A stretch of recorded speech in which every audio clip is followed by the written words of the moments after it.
but I remember like how I felt when I was down there, and that just lets me feel or lets me know that like God is real. God got you. God's got a plan for you. If you trust Him, He gonna get you where you need to go. This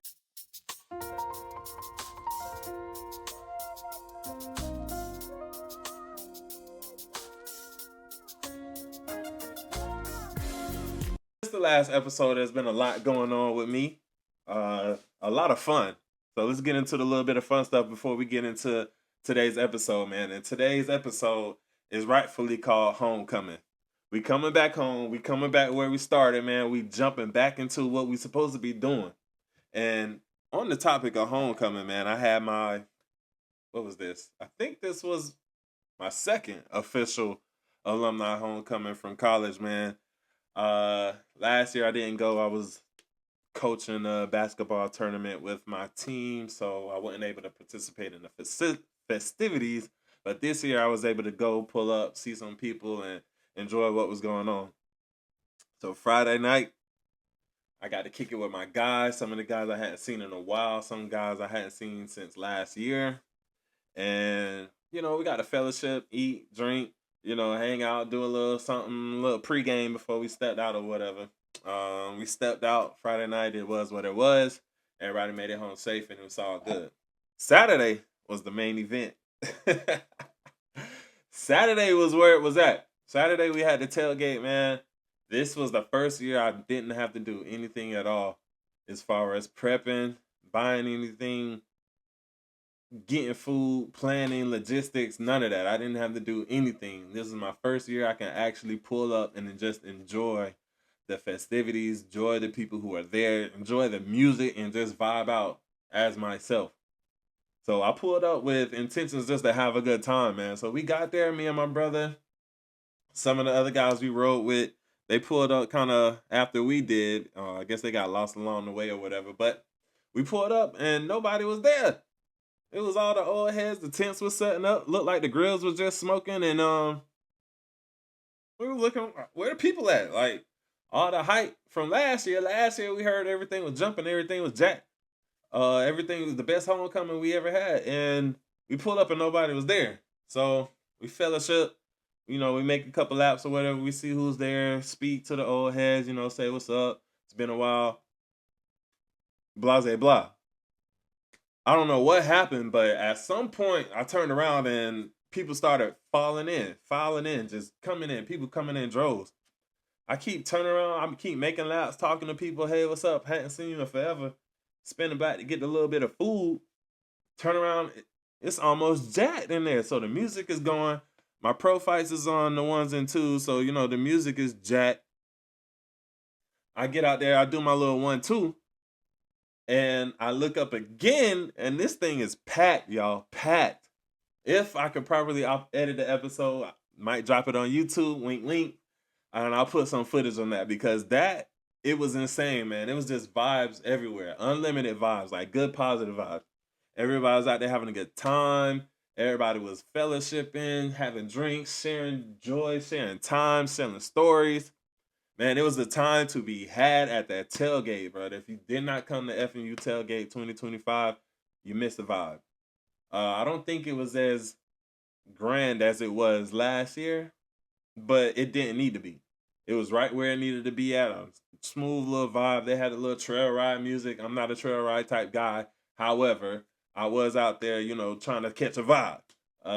Now, I will say that flex, that Cupid, I can get with that one. That one I could get with. Everything else ain't really my speed. It ain't really my speed. However, it was a vibe out there, man. I took one of my little brothers with me. He was out there with me with the guys, just seeing the atmosphere, man. Just black excellence. Just seeing what it'd be like, or just what it is to like go off and come back and just see all the people you. Whoa, I'm sorry. The co-host is in here tripping. He is tripping. He's tripping. He just turned 1. He's a Labrador and Jack Russell mix, and he's got a squeaky toy, and he is tweaking over here, but it's cool. Levi, say what's up to the people. Yeah. All right.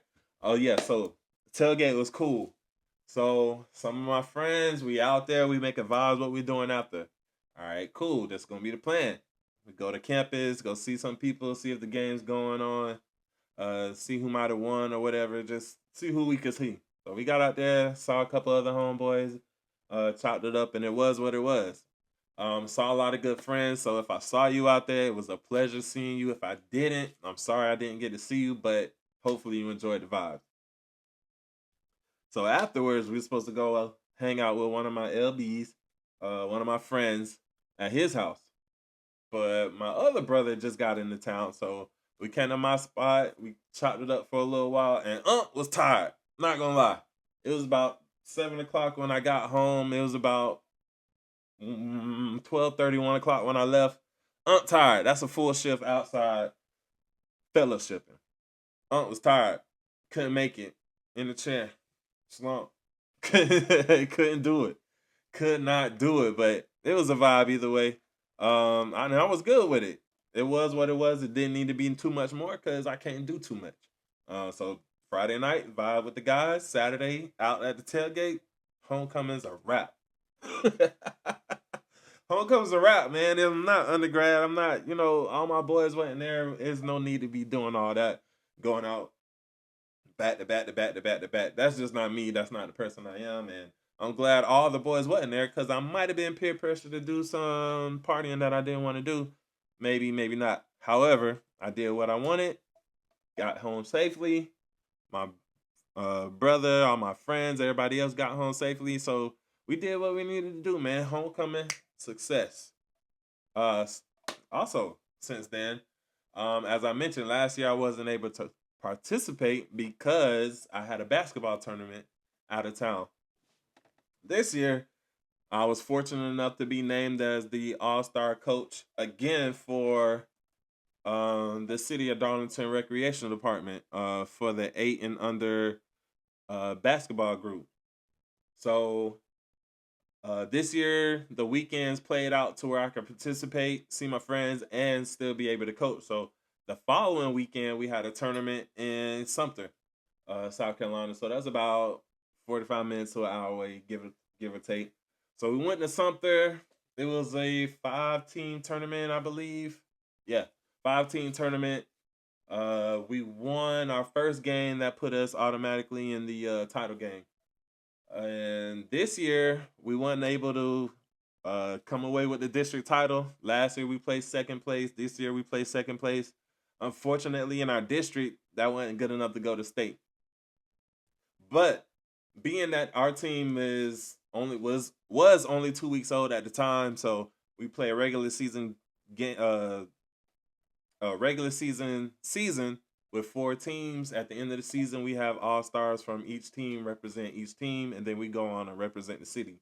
So we had 2 weeks to put that team together, and in the 2 weeks, man, the development of those kids and the build of chemistry and a bond. We only had one day out there, and I could see different kids from different teams just sitting with each other, talking with each other, vibing out.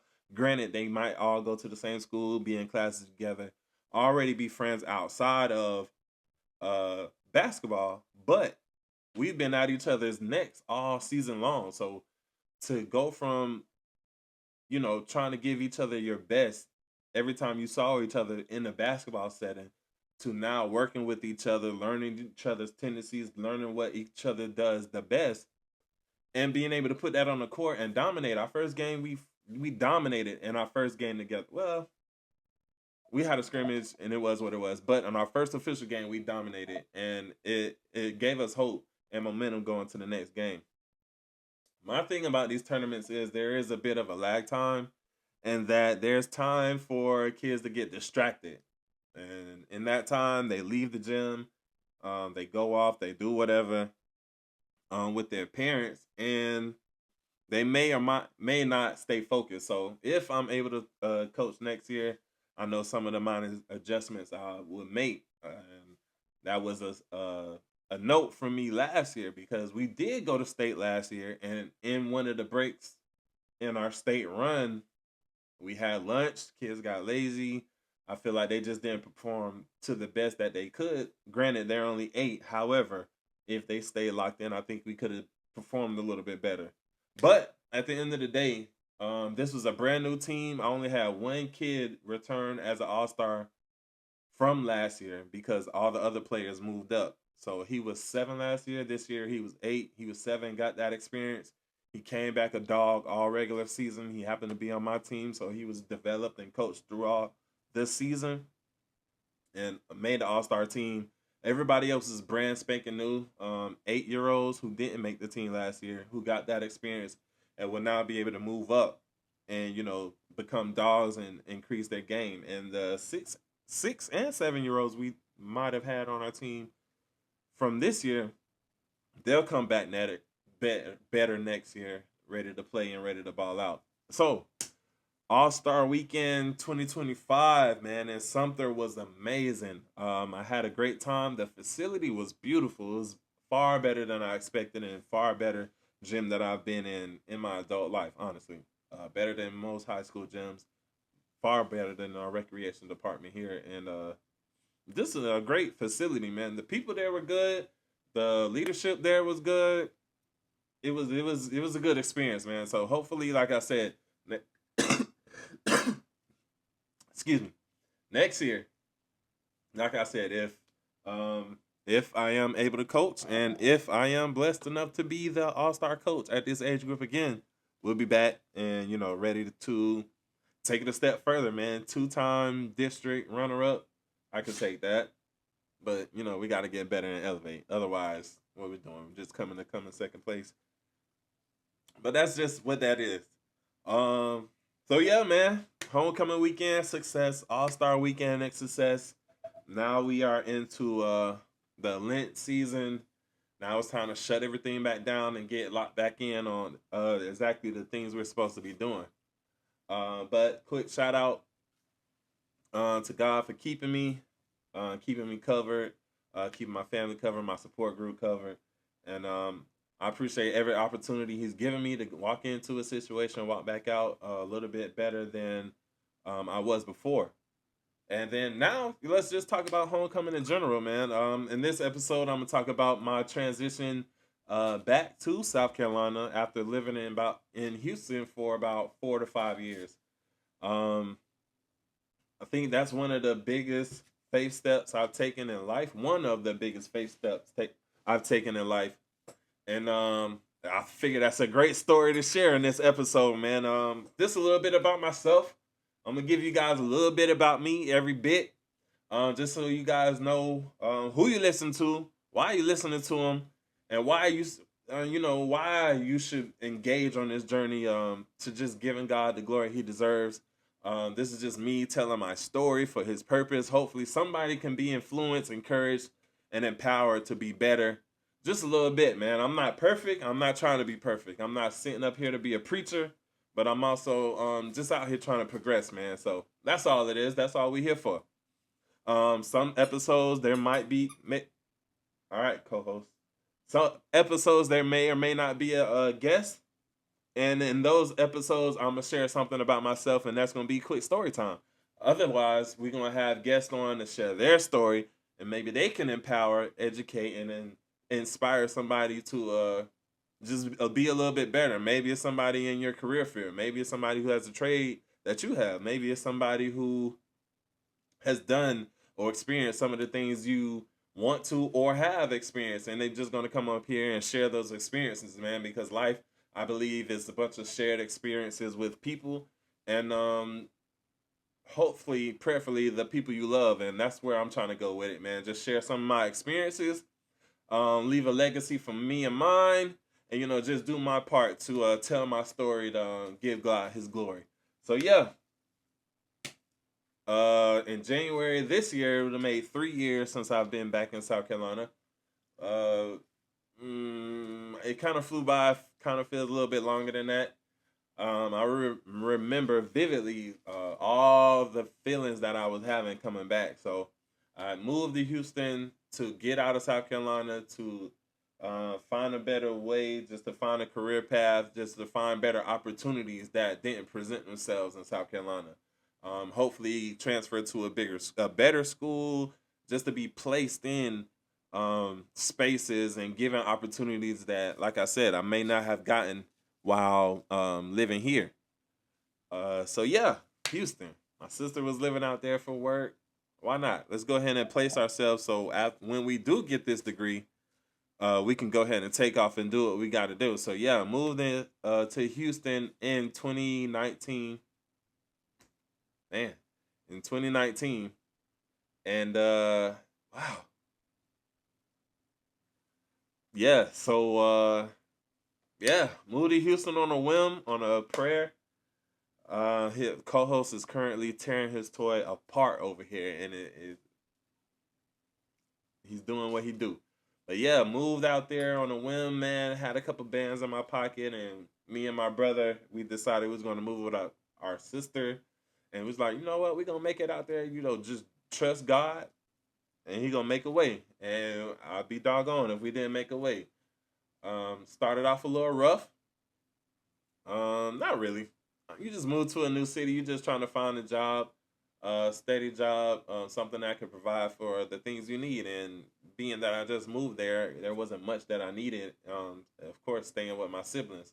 So I found a job. I was working at a electronics store called Fry's. If you're familiar with Fry's, I think they were big back in the '90s, for sure. And I think the early 2000s. The ones I worked at was in uh, Webster, Texas, right outside of Houston, where the Johnson Space Center is. I think that's the name of it. But yeah, so the electronics store had a space center theme to it, and it was pretty the dopest electronics store I had ever seen, or could have been the most dope electronic store I've ever seen. It was outdated, and they didn't have much stock because Fry's, I guess, was going out of business. Of course, there's Amazon, Walmart, Best Buy, all the other big brand companies. So this place just had maybe what you needed, might not have. It was big as heck and didn't really have much in there, but they had what they had, and it was pretty good, man. I worked in the computer department, so I learned a lot about computers. I'm already a tech geek, and that just fed into what I was doing. So I was working and then just really messing with computers all day. So I learned a lot about that, and that was pretty dope. So from there, I started working at Lids, hence the hat, hence the brim. I'm turned into a hat guy, and then I just advanced my career through there. I started as I think I was part time, might have been full time, but I was the assistant manager. I was the assistant manager at the time, and then um, years passed, and I was given the opportunity to go run my own store in Almeda. Shout out to Almeda. Almeda made me turn. That store didn't have a lot going on in there. There was a Bath and Body Works, and then there were three sneaker stores. Other than that, there were Macy's and a bunch of other stores that's like catered to the area that just not big brand stores or whatever. So it was Almeda is Almeda. It's got its own vibe or whatever, but it ain't Baybrook. You know what I'm saying? And it's not the Galleria, of course. But Almeda got it. Almeda is Almeda. So I was in that store, a little small store, a little closet, you know what I'm saying? Did what I needed to do. Was able to take that store from what it was and to help that store get its first $1 million. And that was pretty freaking dope, man. Or close to $1 million. I think it was. My next store hit $1 million. But this one was pretty close. Shout out to the Astros. I got a Yankees hat on, but I do have this one in Astro colors. But shout out to the Stros. They went to the World Series that year. May have not won. I don't remember. But being that they went to the World Series, that helped boost my store sales, and in turn, that just made my year a better year. So yeah, that was, I believe, 2020. Yep. And then COVID shut us down. That was sketchy. Started the podcast with my cousin, and then eventually we got back to work, and then hustled, grind, and then eventually I got a call, and I was being promoted to a bigger store, and that happened to be the store I originally worked at because that store manager moved on to be a district manager. So, I was building a career path and, making my way in a city that I knew nothing about. And I was building my credibility, building my personal brand with my customers, being able to customize things like that, and just building my own clientele in several different stores that over the course of time that I was there. And in those opportunities, I was able to go train at other stores and be exposed to other districts on the north side of Houston, and then get some training on the west side at shout out to dang, what was the name? What was that mall? I can't remember. Uh Either way, shout out to Katie. Shout out to dang, I wish I remembered, but shout out to Mike. If you still at Liz, man, shout out to you, man. You kind of took me under your wing and you kind of built me up to help me realize the game, and I do appreciate that. So I can't remember a lot of other people. Shout out to Marty. Shout out to a lot of people who just invested in me. Alex, Dennis, Grant. Shout out to Key. Shout out to my homegirl Mia. Shout out to my boy T. Shout out to my boy Josh. Shout out to a lot of people who just helped me and helped me along the way, because the success I had at Lids wouldn't have been possible without the cast, the supporting cast I had, the people I was able to meet, train, and develop, the people who believed in me and who gave me a shot. And eventually, man, I got to meet some people, some higher ups in the company. My district manager came, of course. The regional manager came a couple times, and just some other people, corporate custom trainers. Shout out to Rob. Some really, really, really dope people came through and invested in me, and I think I made the most of it that I could. I eventually got one of the pretty good recognition pin for one of my stores being two standard, and receiving a standard of excellence. And then, I mean, in the end all be all, when I got to the next store, the bigger store, at the end of that first year, I was able to make that store $1 million store again, or just help take that store. I'm not gonna say I made it $1 million store, because it took a team effort, and I didn't spend $1 million in the store myself. But it was $1 million store. It had dropped down to not, and then we took it there again, and was just able to uphold the standards that we needed to, hitting KPIs, being the leader, being a sample store, and just rocking it out, man. Shout out to Houston, bro. They put me on my grind. It was a lot of long nights, a lot of struggles, man, but a lot of interesting events that happened. But just being out there and coming out there with no job, and then just being able to make a career path for myself out there was a testament to God. I mean, just the blessings. I'm not gonna, like I said, I'm not gonna say it was all me, because I know it wasn't. It was just opportunities that God presented to me, and that I was just able to take and make the most of. So shout out to Liz, man. You guys rock with me, and you gave me the opportunity to grow in a city that I had no idea about. I lived a lot of experiences out there through business, and just having a lot of fun, just meeting a lot of new people, experiencing a lot of new things. Um, little Houston is Houston's like little Mexico. So the food mostly is Mexican, and I love Mexican food now. Uh, got exposed to a lot of Cajun food. Ooh, love me some Cajun food. Ain't no seafood like the seafood out the Gulf, and I stamp that. It is what it is. There's no food like the food in Houston, and then dang sure ain't no food like the food in New Orleans. Shout out to Louisiana, because they really getting it out there in the boot, man. That's some food for real. But yeah, so out there living in Houston, living my best life, man. At the same time, I was able to still attend the college that I was going to in South Carolina. Uh, Shout out to my advisor, man. Since then, she's gone on to glory. God rest her soul. Um, Dr. Y, you a real one. You a real one, and you impacted my life in ways that I couldn't even imagine.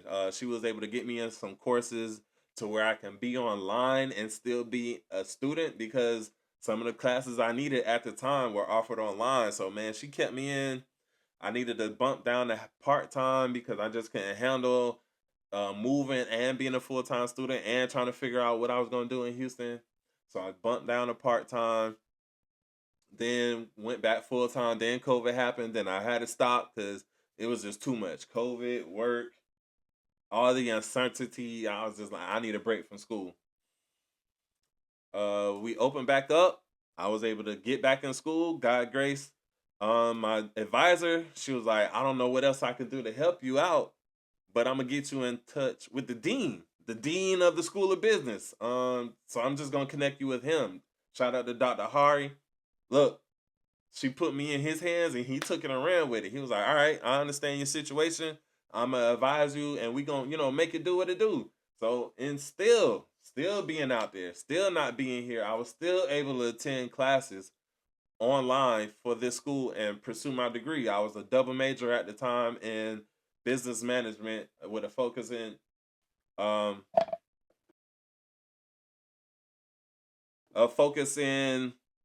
HR on the management track and a focus in marketing as well. So I was a double major just trying to overachieve and high achieve.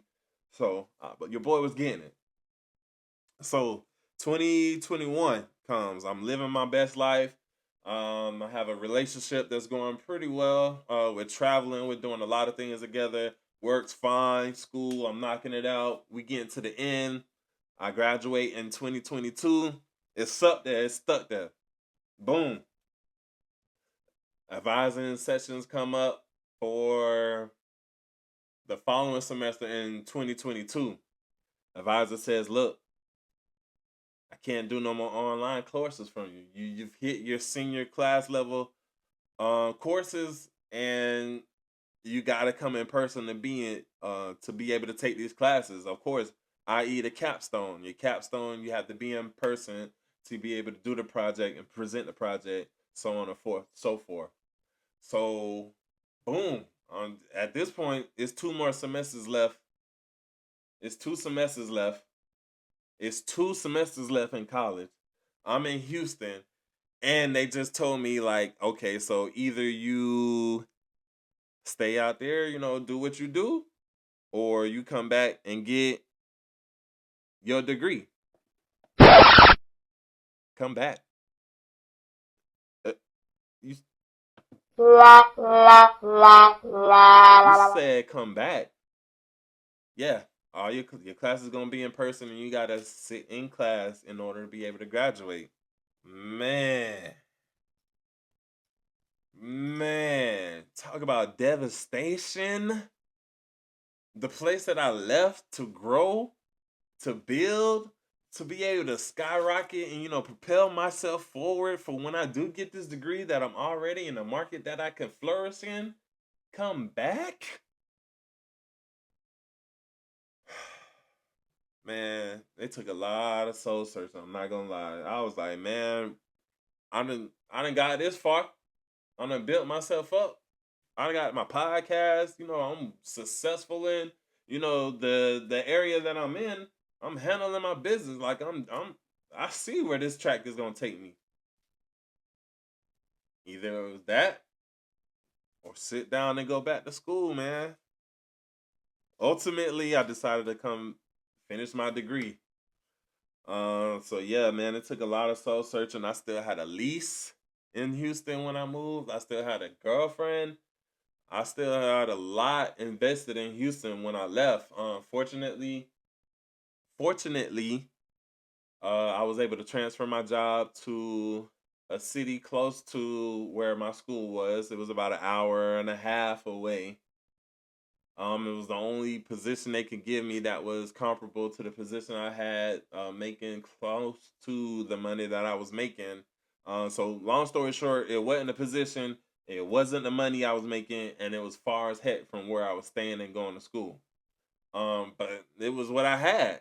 It was what I had. So, um, I had courses mostly on Tuesdays and Thursdays. I might have had one or two classes on Monday, Wednesday, Friday. Go to your place.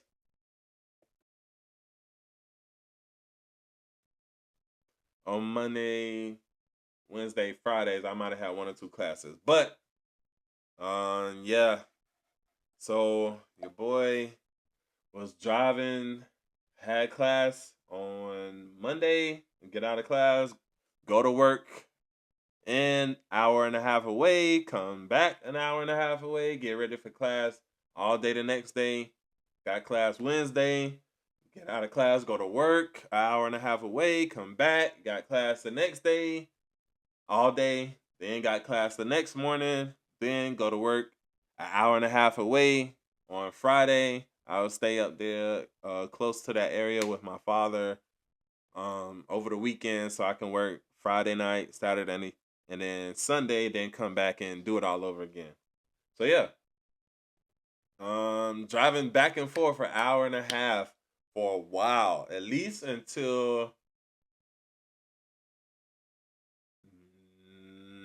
May. So January is when I started working. May is when I stopped doing that. So I got a new job. But so it's now January 2022. I'm driving from Houston to South Carolina to start school on Monday or Tuesday, one of them days. So all the way I'm driving, listening to a podcast, listening to Mike Todd, I'm crying, snotting, listening to Fred Hammond. Lord, why? Lord, Lord, protect me. Jesus be a fence.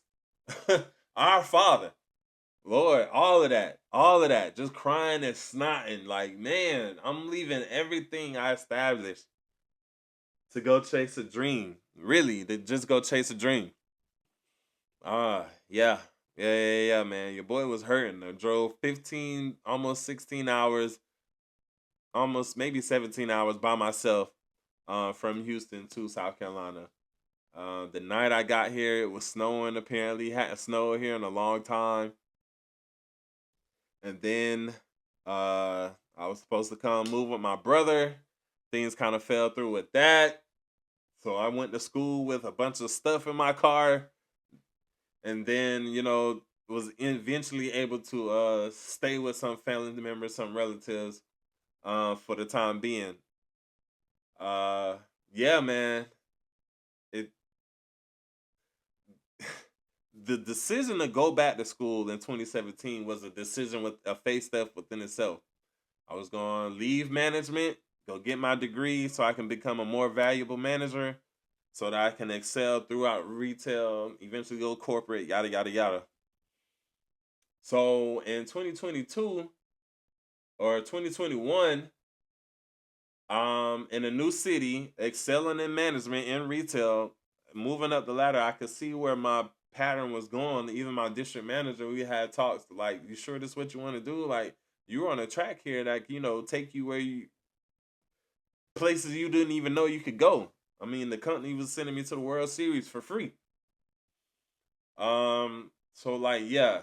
A company that took care of me and did a lot for me, man. I was just like, even moved me back over here, which was a blessing. But I felt like I was supposed to go back to school for a reason. God had a plan for me. I set out to do this thing, and I'm gonna do this thing. So yeah, homecoming, man. Came home against everything within me that said I should go back to South Carolina, though, and I dreaded it. I moved here and I hated it. I hated it. Like there was even, and then the crazy thing is there was a series, a sermon series I was listening to at the time called "Here Is Holy." So it was like messages from God throughout the whole thing, just like, look, I got you back into school, which was a blessing, and I've kept you into school, which was a blessing. So coming back to finish your degree for 2 semesters, man. Hopefully you could do that, and then after that, you don't. Who knows what happens? Maybe you go back to Houston, take off with your career, do what you was doing. Who knows? But it was a faith move, and I would say that was the biggest faith move I ever made, and God made some things, made some ways for me to even just to be able to come back, to be able to stay in school, and eventually to graduate. So I came back and graduated that December. Came back in January, graduated that December. in the middle of the year, I was offered a job in my degree field.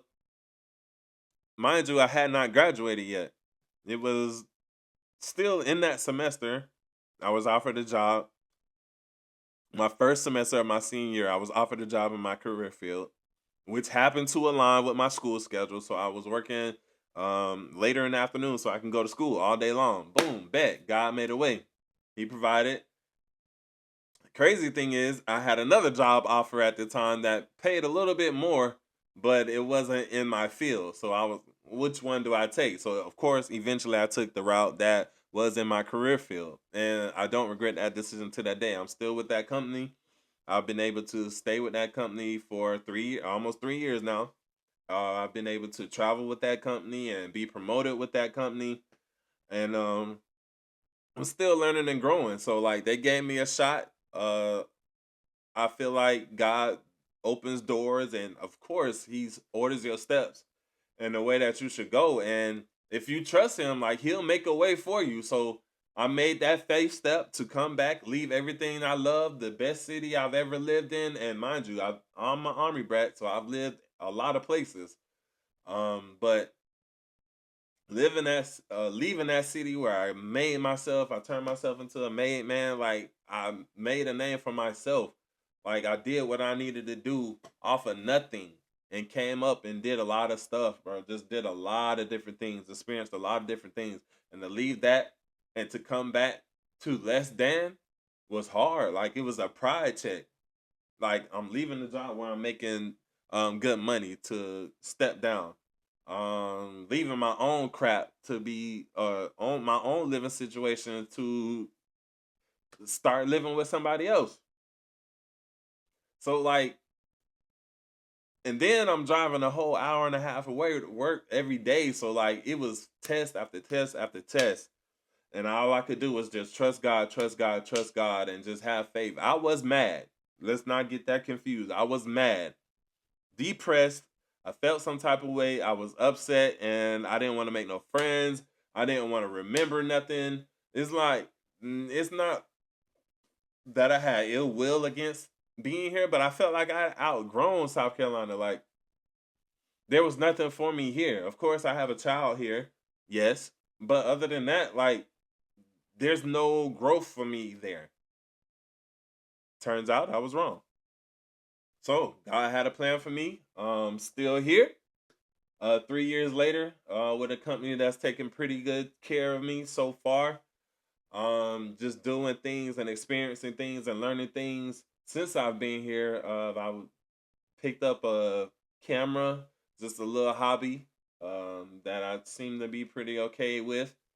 Um, I've been able to do videography opportunities, do photo shoots for people, meet people, experience new people, meet new people, see a lot of things, and just being here kind of opened my eyes up to just being humble and accepting God's plan for my life, and that's just where I'm at, uh, and why I'm where I'm at this journey now in this podcast because at this point, it's just God. Whatever you gonna do, you do it. I'm just gonna trust you. I'm gonna try my best to be obedient and to do the things I need to do to align with what you have aligned for me. Because, like I said, I thought moving out to Houston, I was definitely not coming back. I thought I had a plan for me and how the plan was gonna go, and God had a plan. You're not done yet. You need to come back. You still need to handle some business here and I got some things for you. If you trust me, I got some things for you that you can't even understand. So that just goes back to a lot of uh, really just being vulnerable and just letting God know, like, hey, I'm not okay. It was a lot of times I was on my face, flat on my face, just trying to understand, like, God, what is it? What did I do? What do I need to do? Why am I here? What is my purpose? Like, and it just got eventually to a point where I just stopped asking questions because God just started doing things, making things happen, moving mountains for me. My last semester of college, I ran out of financial aid. I've been going to school forever. So I didn't have enough financial aid to pay for school anymore. I had to start paying out of pocket. So how am I gonna do that? So I'm working two jobs to pay my tuition to finish up my degree program. I had to pay for summer school out of pocket. I paid for my last, I don't know how many classes out of pocket. With some help, of course. God made a way with some grants and some other things to be able to help make that goal come true. But at the end of the day, like there was a lot of things that said no, don't do this. But there was a lot of things that said you're not done. Let's go ahead and get this finished. So I reflect on that opportunity and I reflect on that experience and I reflect on how I felt in those moments. Not a lot, not like I probably should, but I remember like how I felt when I was down there, and that just lets me feel or lets me know that like God is real. God got you. God's got a plan for you. If you trust him, he going to get you where you need to go.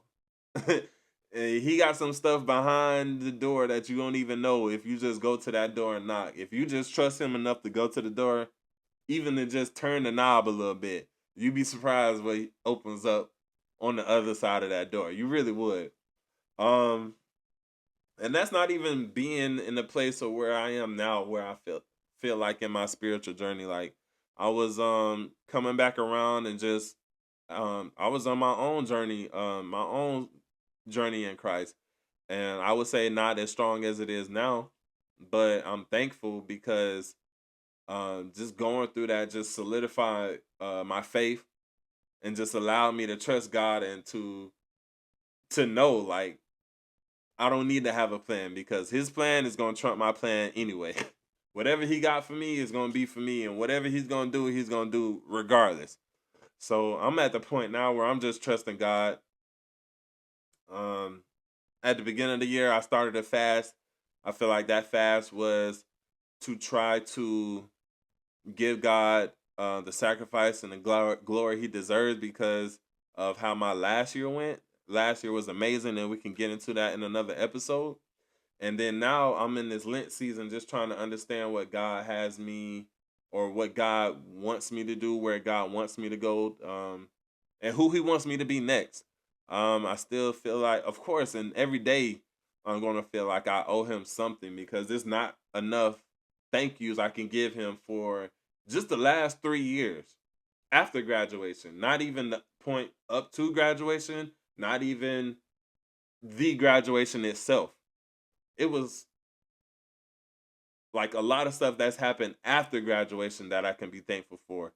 The last 3 years, the last 365 period, I can be thankful for.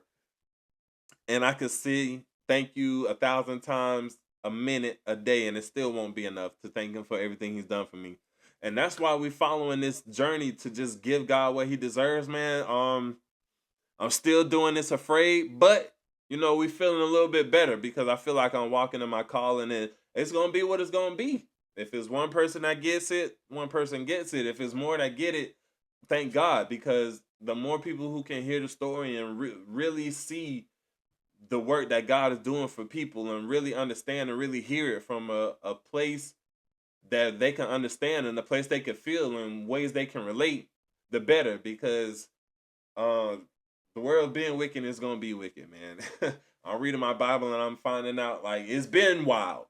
Like it's not getting wilder. The world been wild.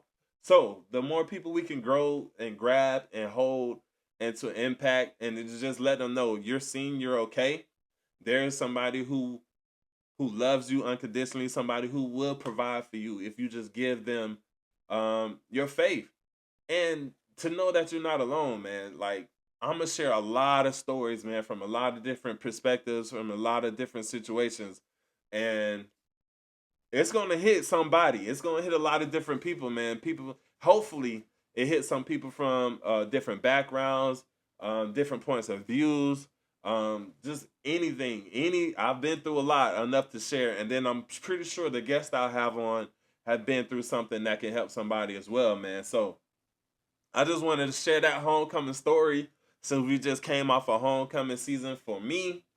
Um, it was tough, man, but it was a faith journey that I do not regret, from leaving to coming back.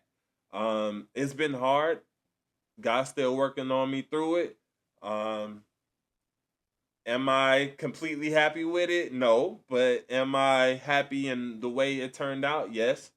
Um, I would say I'm more than content. I'm thankful that He's kept me and allowed me to get to this point that I am now, and getting me to a point to where I can finally share this story, share my testimony, in hopes that somebody out there has been through the same and I can get an amen on that. But that's all I got for this episode, man. You guys stay prayed up. You guys stay blessed. There's a lot of mess going on out there, but don't pay attention to that. It's all positivity and progression over here, man. It's V&V the podcast. I'm your boy AJ Three Ways, here with your co-host Levi Jerry, and we are out, man. We're gonna catch you on the next episode of V&V. You guys stay safe, man. Appreciate you.